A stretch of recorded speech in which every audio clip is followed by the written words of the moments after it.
ঈদের তো আর কিছুদিন বাকি। ঈদের দিনটা সবাই উপভোগ করবে, কারো কাটবে আনন্দে আর কারো কাটবে বুক ভরা কষ্ট নিয়ে।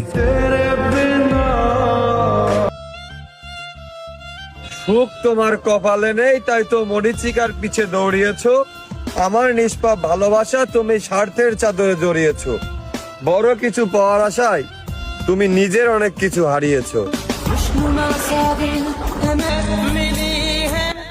নিজের ক্ষতি তো আমি নিজেই করেছিলাম, দোষ দিব কাকে?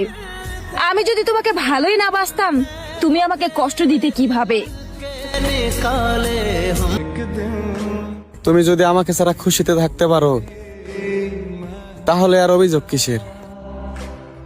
তোমাকে যদি এতটুকু খুশিতেই না রাখতে পারি, তাহলে আর ভালোবাসা কিসের?